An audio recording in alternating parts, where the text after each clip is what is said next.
I made these cute pop-up cards for Valentine's Day, but obviously I can't put them in a white envelope. That would be insane. So this is how I make cute custom envelopes out of scrapbook paper so that my mail is adorable and fun.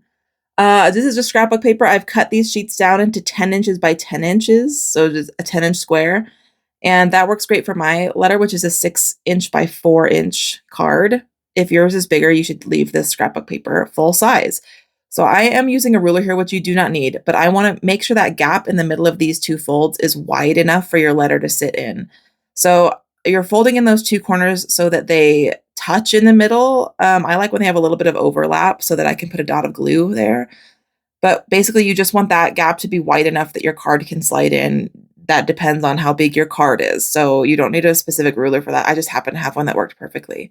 So I do a dot of glue there just to keep it all secure. And then I fold up the bottom. Again, I'm using a ruler here to measure and make sure that my card will fit in there once it's ready to go. So this is going to make the bottom edge of the envelope. And I'm using a bone folder to make sure everything is really flat. But you could use like the handle of your pair of scissors or something. Like you don't need a bone folder for this. Now here, I'm going to fold this bottom flap down just to make like the pocket part of the envelope here. But I want that scalloped edge on my cards to show because I think it's adorable. I want it to peek out when you open the envelope. So I've got my card in there to reference how far up to fold those, which you can skip. You don't have to do that. But I'm going to fold that little flap down and glue it.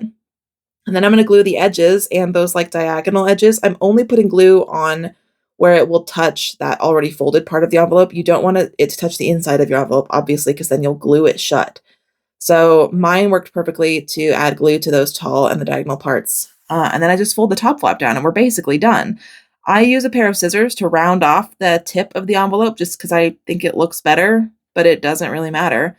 And then your envelopes are done. These take basically no time. It's just folding and some hot glue. And if you're going to mail them like these, remember to put a white sticker or a label or something underneath, like on the front where you're going to put the address, because you don't want to write with a Sharpie on like that kind of print. It would be too hard to read. So be nice to your postal workers. But then there they are, really cute custom envelopes, and how that's like so much more fun to get in the mail, a cute tomato envelope, than it is to just get a white or a brown one.